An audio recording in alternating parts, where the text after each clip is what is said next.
एक जंगल में कौवा रहता था।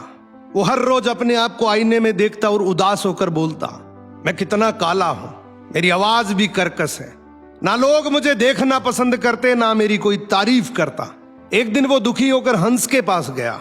हंस को जाकर बोलता है, हंस भाई तू कितना सुंदर है, सफेद रंग, मस्त मस्त झील सा जीवन, कितना शांत है तेरा जीवन, काश मैं भी तेरे जैसा होता। हंस मुस्कुराया और बोला, किसने बोला कि मेरा जीवन शांत है? मेरे जीवन में बिल्कुल शांति नहीं है। बाहर से तुझे ऐसा लग रहा होगा कि मैं कितना मस्त तरीके से पानी में तैरता हूं, लेकिन ये मैं जानता हूं कि उस पानी की गहराइयों में मुझे तैरने के लिए कितने हाथ पैर मारने पड़ते हैं। तुझे बाहर से मैं शांत दिखता हूं, लेकिन मेरे अंदर जो तूफान है उसको कोई नहीं देख पाता। और जिस रंग की तू बात कर रहा है, भला सफेद भी कोई रंग होता है? मौत के बाद का प्रतीक है सफेद रंग। तो कौवे ने बोला, तू इस जीवन से खुश नहीं है? बोला, बिल्कुल भी नहीं। जीवन हो तो मोर जैसा हो, जिसका रंग देखकर भी तबीयत खुश हो जाती है।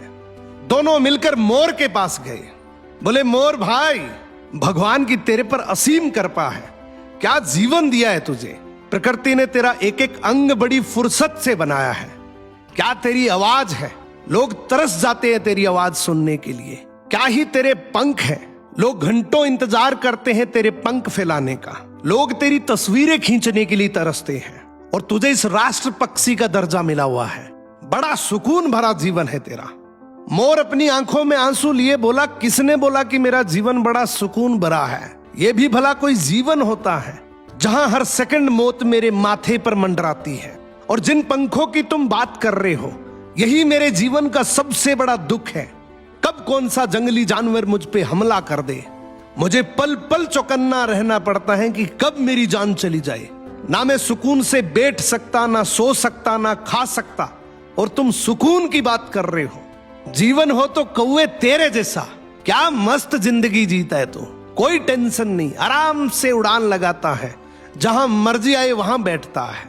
तुझे अपने जीवन से कोई खतरा नहीं है। मोरल ऑफ द स्टोरी, इस दुनिया में कोई सुखी नहीं है। हर आदमी अपने अपने दुख को लेकर दुखी है। तो कभी भी किसी दूसरे की खुशी को देखकर खुद को दुखी महसूस मत करो।